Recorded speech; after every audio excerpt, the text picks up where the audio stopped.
दोस्तों स्वागत है gk.com में। तो आज की इस वीडियो में मुगल काल से महत्वपूर्ण प्रश्न आए हैं जो आपके आने वाले एग्जाम के लिए बहुत ही इंपॉर्टेंट है। फ्रेंड, सारे क्वेश्चन हमने एग्जाम ओरिएंटेड लिए हैं ताकि आपके आने वाले एग्जाम में हेल्प हो सके। तो वीडियो को बिना स्किप किए अंत तक बने रहिएगा। तो चलिए शुरू करते हैं आज के फर्स्ट क्वेश्चन से। पहला प्रश्न है हमारा, किस युद्ध में भारत में मुगल राज की नींव पड़ी थी? तो इसका आंसर हो जाएगा पानीपत की प्रथम युद्ध से भारत में मुगल राज की नींव पड़ी थी। चलिए पानीपत के प्रथम युद्ध से कुछ महत्वपूर्ण जानकारी जान लेते हैं जो कि आपके आने वाले एग्जाम के लिए बहुत ही इंपॉर्टेंट है। पानीपत का पहला युद्ध उत्तरी भारत में लड़ा गया था और इस इलाके में मुगल साम्राज्य की नींव पड़ी थी। तिथि की बात करें तो 21 अप्रैल 1526 को लड़ा गया था, युद्ध हुई थी। और स्थान की बात करें तो पानीपत हरियाणा भारत में है। परिणाम की बात करें तो मुगल की निर्णायक विजय, और क्षेत्रीय बदलाव की बात करें तो दिल्ली सल्तनत में मुगलों का कब्जा। ध्यान में रखिएगा। चलिए आज का हमारा दूसरा प्रश्न है, हुमायूं नामा किसने लिखा था? तो इसका आंसर हो जाएगा गुलबदन बेगम ने हुमायूं नामा लिखा था। चलिए गुलबदन बेगम के बारे में महत्वपूर्ण जानकारी जान लेते हैं। गुलबदन बेगम प्रथम मुगल बादशाह बाबर की पुत्री और हुमायूं की बहन थी। ध्यान में रखिएगा। इसका जन्म की बात करें तो 1523 ईस्वी में इसकी जन्म हुई थी। उसने अपने भाई हुमायूं के जमाने का विवरण एकत्र यानी इकट्ठा कर कर हुमायूं नामक पुस्तक लिखी थी। ध्यान में रखिएगा, यहाँ से भी क्वेश्चन बन सकते हैं। अगर चैनल पर पहली बार आए हैं तो चैनल को सब्सक्राइब करके बेल आइकन हिट कर दीजिएगा ताकि आने वाले नए वीडियो का नोटिफिकेशन आपको सबसे पहले मिल सके। अगला प्रश्न है हमारा, भारत में ग्रैंड ट्रंक रोड किसने बनवाई थी? तो इसका आंसर हो जाएगा आपका option number D, Sher Shah ने भारत में ग्रैंड ट्रंक रोड बनवाई थी। चलिए इसे महत्वपूर्ण कुछ जानकारी जान लेते हैं शेरशाह सूरी के बारे में। शेरशाह सूरी का जन्म 1486 में और इनकी मृत्यु 22 मई 1545 में हुआ था। और उनका जन्म का नाम फरीद खां था और वो पठान भी थे। ध्यान में रखिएगा, जिन्होंने हुमायूं के 1540 में हराकर उत्तर भारत पर सूरी साम्राज्य की स्थापित किया था या स्थापना की थी। ध्यान में रखिएगा, यहाँ से भी क्वेश्चन आपके आने वाले एग्जाम में जरूर बन सकते हैं। चलिए अगला प्रश्न है हमारा, सती प्रथा का समाप्त करने वाला मुगल सम्राट था? तो इसका आंसर हो जाएगा आपका ऑप्शन नंबर सी, अकबर। ध्यान में रखिएगा, सती प्रथा का समाप्त करने वाला मुगल सम्राट अकबर था। ये आपके रेलवे एग्जाम में आ चुका है। चलिए अकबर से कुछ महत्वपूर्ण जानकारी जान लेते हैं। अकबर की बात करें तो सम्राट अकबर मुगल साम्राज्य के संस्थापक जहीरुद्दीन मोहम्मद बाबर का पुत्र और नसीरुद्दीन हुमायूं का एक एवं हमीदा बानो का पुत्र था। ध्यान में रखिएगा, यहाँ से भी क्वेश्चन बन सकते हैं। चलिए अगला प्रश्न है हमारा, मुगल काल की राजभाषा कौन थी? तो इसका आंसर हो जाएगा आपका ऑप्शन नंबर डी, फारसी।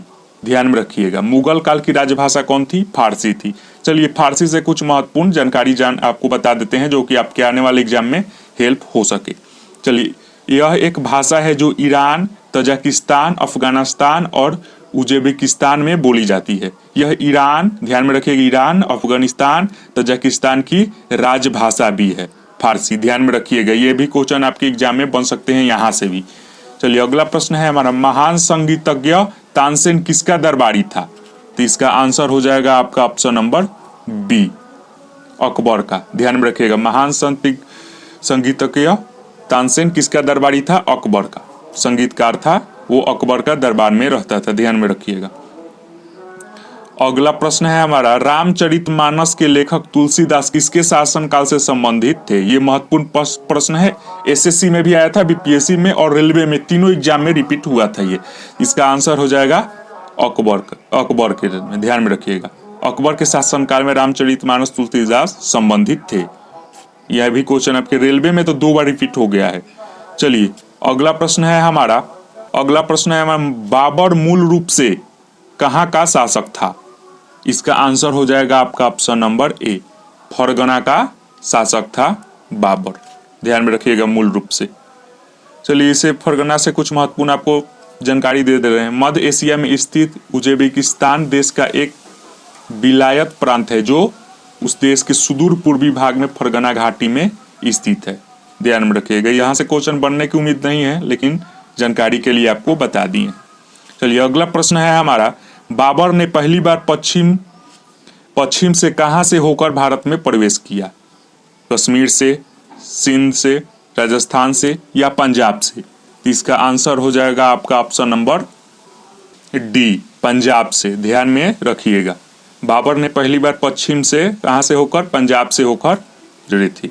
चलिए पंजाब से कुछ महत्वपूर्ण आपको जानकारी बता दें जो आपके आने वाले एग्जाम में हेल्प हो सके। पंजाब की राजधानी बात करें तो चंडीगढ़ और सबसे बड़ा शहर लुधियाना, और जनसंख्या की बात करें तो लगभग 2,77,43,338 है, और घनत्व की डेंसिटी की बात करें तो 551 पर किलोमीटर स्क्वायर, ध्यान में रखिएगा। जिले 23 और राजकीय भाषा पंजाबी। गठन की बात करें पंजाब की तो 1 नवंबर 1966 को गठन हुआ था, और वहाँ की राज्यपाल की बात करें तो विजेंद्र पाल सिंह बदनौर, और मुख्यमंत्री की चरणजीत सिंह चन्नी जो कि कांग्रेस के हैं, और विधानसभा की सीट वहाँ की 117 है। ये भी ध्यान में रखिएगा, यहाँ से क्वेश्चन बन सकते हैं, जरूरी था इसलिए हम आपको बता दिए। चलिए अगला प्रश्न है हमारा, किस राजपूत वंश ने अकबर के सामने समर्पण नहीं किया था? सिसोदिया वंश ने, परमार वंश ने, चौहान वंश ने, या चंदेल वंश ने? तो इसका आंसर हो जाएगा सिसोदिया वंश ने, राजपूत जो वंश है जो अकबर के सामने समर्पण नहीं किया था, ध्यान में रखिएगा। चलिए सिसोदिया वंश से कुछ महत्वपूर्ण आपको जानकारी बता दे रहे हैं। मेवाड़ के इस राजवंश की नींव तो करीब 556 ईस्वी में ही रख दी गई, और जो इतिहास में इन्हें गुहिल वंश के ही नाम से प्रसिद्ध हुआ था, वहीं कालांतर के आगे जाकर सिसोदिया वंश के रूप में जाना जाने लगा, ध्यान में रखिएगा। चलिए अगला प्रश्न है हमारा, भारत में बीबी का मकबरा स्थित है? तो इसका आंसर हो जाएगा आपका ऑप्शन नंबर सी, औरंगाबाद में बीबी का मकबरा स्थित है, ध्यान में रखिएगा। चलिए इससे महत्वपूर्ण कुछ जानकारी जान लेते हैं। बीबी के मकबरे का निर्माण मुगल बादशाह औरंगजेब ने और अंतिम शस्त्रुय में की करवाया था, ध्यान में रखिएगा। ये टाइपिंग एरर है, इतना ही याद रखिए। बीबी के मकबरे का निर्माण मुगल बादशाह औरंगजेब ने किया था, ध्यान रखिएगा। अगला प्रश्न है हमारा, मुमताज महल का असली नाम क्या था? तो इसका आंसर हो जाएगा आपका option number A, Arjumand Bano Begum. Mumtaz Mahal का असली नाम अर्जुमंद बानो बेगम था। ये आपके रेलवे एग्जाम में आ चुका है। चलिए इससे महत्वपूर्ण कुछ आपको जानकारी बता देते हैं। इसका जन्म अप्रैल 1593 में आगरा में हुआ था। इसके पिता अब्दुल हसन या असर खान और फारसी सज्जन थे जो कि नूरजहां के भाई थे, ध्यान में रखिएगा। निधन की बात करें तो 17 जून 1631 में हुआ था, उम्र 38 वर्ष में हो गया था। और समाधि की बात करें तो वही ताजमहल जो आगरा में स्थित है वही था। उसका जीवन संगनी इनके पति का नाम शाहजहां था, ध्यान में रखिएगा। यहाँ से क्वेश्चन जरूर बन सकते हैं आपके आने वाले एग्जाम के लिए। चलिए बहुत ही महत्वपूर्ण प्रश्न है, किस मुगल बादशाह को जिंदा पीर कहा जाता है? तो इसका आंसर हो जाएगा आपका option number B, Aurangzeb Mughal बादशाह था जिसको जिंदा पीर के नाम से भी जाना जाता था, ध्यान में रखिएगा। चलिए जिंदा पीर से क्यों कहा जाता था आपको बता दें। औरंगजेब अपने खर्चे के लिए कुरान की आयतें लिखता था और टोपी सिलता था, इन्हीं कारण से उसे जिंदा पीर कहा जाता था। भारत पर राज करने वाला वह 6ठा मुगल शासक था, ध्यान में रखिएगा। और उसका शासन 1658 से लेकर 1707 में, जब तक उसकी मृत्यु 1707 में हो गई थी, वहां तक यह शासन किया था, ध्यान में रखिएगा। अगला प्रश्न है हमारा, यह भी महत्वपूर्ण प्रश्न है जो रेलवे में और एसएससी दोनों में आया था। किस मुगल शासक ने 2 बार शासन किया था? तो इसका आंसर हो जाएगा आपका हुमायूं ने 2 बार शासन किया था, ध्यान में रखिएगा। चलिए इससे रिलेटेड कुछ आपको जानकारी जान। नसीरुद्दीन हुमायूं का जन्म 1508 ईस्वी में हुआ और 29 दिसंबर 1530 में आगरा में वो 23 साल की उम्र में सिंहासन पर बैठा। महत्वपूर्ण जानकारी है, ध्यान में रखिएगा। चलिए अगला प्रश्न है हमारा, किस मुगल बादशाह ने जजिया नामक कर यानी टैक्स पुनः लगाया था? तो इसका आंसर हो जाएगा औरंगजेब ने, ध्यान में रखिएगा।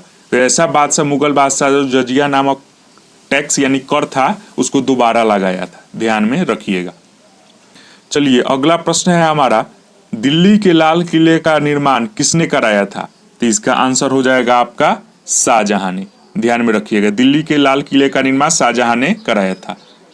चलिए शाहजहां की बात करें तो शाहजहां 5वें मुगल शहंशाह थे और सम्राट जहांगीर के मौत के बाद छोटी सी उम्र में उन्होंने मुगल सिंहासन का उत्तराधिकारी के रूप में चुन लिया गया था। ये भी महत्वपूर्ण जानकारी है जो आपको आने वाले एग्जाम में हेल्प कर सकती है। चलिए अगला प्रश्न है हमारा, पानीपत के युद्ध में बाबर की जीत का मुख्य कारण क्या था? आपके ऑप्शन है उसकी घुड़सवार सेना, तुल्लुगमा प्रथा, अफगानों की आपसी फूट, या उसकी सैन्य कुशलता। तो इसका आंसर हो जाएगा आपका उसकी सैन्य कुशलता के कारण पानीपत की युद्ध में बाबर की जीत का मुख्य कारण था। बाबर पानीपत का युद्ध उसकी सैन्य कुशलता के कारण ही जीता था, ध्यान में रखिएगा। चलिए 18वां प्रश्न है हमारा, अकबरनामा किसने लिखा था? तो इसका आंसर हो जाएगा आपका ऑप्शन नंबर सी, अब्दुल फजल ने अकबरनामा लिखा था। ध्यान में रखिएगा, ये भी क्वेश्चन आपके दोनों एग्जाम में आ चुका है। चलिए अब्दुल फजल से कुछ महत्वपूर्ण जानकारी आपको बता दे रहे हैं। चलिए, अब्दुल फजल का पूरा नाम अब्दुल फजल इबन मुबारक था। ध्यान में रखिएगा, अब्दुल फजल इबन मुबारक था। इसका संबंध अरब के हिजाजी परिवार से था और इसका जन्म की बात करें तो 14 जनवरी 1551 में हुआ था। इसके पिता का नाम शेख मुबारक था, ध्यान में रखिएगा। चलिए अगला प्रश्न है हमारा, हल्दी घाटी का युद्ध कब लड़ा गया था? 1526 में, 1576 में, 1605 में या 1660 में? तो इसका आंसर हो जाएगा आपका ऑप्शन नंबर बी, 1576 में हल्दी घाटी का युद्ध लड़ा गया था, ध्यान में रखिएगा। चलिए इसके बारे में कुछ महत्वपूर्ण जानकारी थी, जिसमें मेवाड़ के राणा महाराणा प्रताप और मानसिंह के नेतृत्व वाली अकबर की विशाल सेना का आमना सामना हुआ था हल्दी घाटी के युद्ध में, ध्यान में रखिएगा। चलिए अगला प्रश्न है हमारा, शेरशाह सूरी का मकबरा कहाँ स्थित है? तो इसका आंसर हो जाएगा आपका ऑप्शन नंबर सी, सासाराम में, ध्यान में रखिएगा। शेरशाह सूरी का मकबरा सासाराम में स्थित है। चलिए अगला प्रश्न है हमारा, किसने चौसा की लड़ाई में हुमायूं को पराजित किया था? इसका आंसर हो जाएगा आपका ऑप्शन नंबर ए, शेरशाह ने, ध्यान में रखिएगा। चौसा की लड़ाई में शेरशाह ने हुमायूं को पराजित किया था, ध्यान में रखिएगा। और ये लड़ाई कब हुई थी? 1539 में, ध्यान में रखिएगा। अगर आप फ्री में पीडीएफ पाना चाहते हैं तो टेलीग्राम पर जुड़ जाइएगा, लिंक डिस्क्रिप्शन में आपको दे देंगे, वहीं से आप डाउनलोड कर सकते हैं पीडीएफ। और बताइएगा आपका आउट ऑफ 30 आप कितना स्कोर किए हैं, ये भी महत्वपूर्ण है, ये भी बताइएगा। चलिए अगला प्रश्न है हमारा, किस मुगल शासक का 2 बार राजाभिषेक हुआ, यानी 2 बार राज्याभिषेक हुआ? तो इसका आंसर हो जाएगा आपका ऑप्शन नंबर डी, औरंगजेब का, ध्यान में रखिएगा। औरंगजेब एक शासक था जिसका 2 बार राज्याभिषेक हुआ, ध्यान में रखिएगा। यहाँ से क्वेश्चन बन सकते हैं, ये भी महत्वपूर्ण प्रश्न है। शेरशाह के बचपन का नाम क्या था? तो इसका आंसर हो जाएगा फरीद खां, ध्यान में रखिएगा। शेरशाह के बचपन का नाम फरीद खां था, यहाँ से क्वेश्चन बन सकते हैं।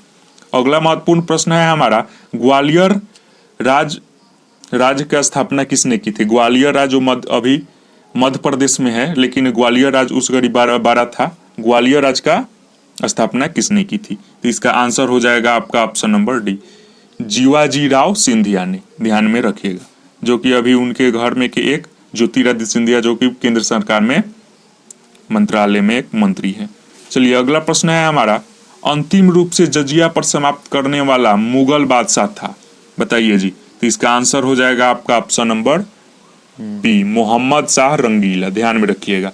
अंतिम रूप से जजिया पर समाप्त करने वाला मोहम्मद शाह रंगीला था, ध्यान में रखिएगा। जजिया की बात करें तो जजिया एक प्रकार का धार्मिक कर यानी टैक्स था। इसे मुस्लिम राज्य में रहने वाले गैर मुस्लिम जैसे हिंदू, सिख, ईसाई ये सब हो गए, जनता को वसूल किया जाता था, यही था एक जजिया, ध्यान में रखिएगा। चलिए अगला प्रश्न है हमारा, निम्नलिखित में से किस स्थान पर नादिर शाह ने चढ़ाई नहीं की थी? ध्यान में रखिएगा, इनमें से किस जगह पर या किस प्रांत पर नादिर शाह ने चढ़ाई नहीं की थी? तो इसका आंसर हो जाएगा कन्नौज। कन्नौज एक जगह थी या स्थान थी, यहाँ पे नादिर शाह ने चढ़ाई नहीं की थी। कन्नौज की बात करें तो भारत के उत्तर प्रदेश के कन्नौज जिले में स्थित एक नगर है। कन्नौज एक जिला है जो एक नगर में स्थित है, ये मुख्यालय भी है।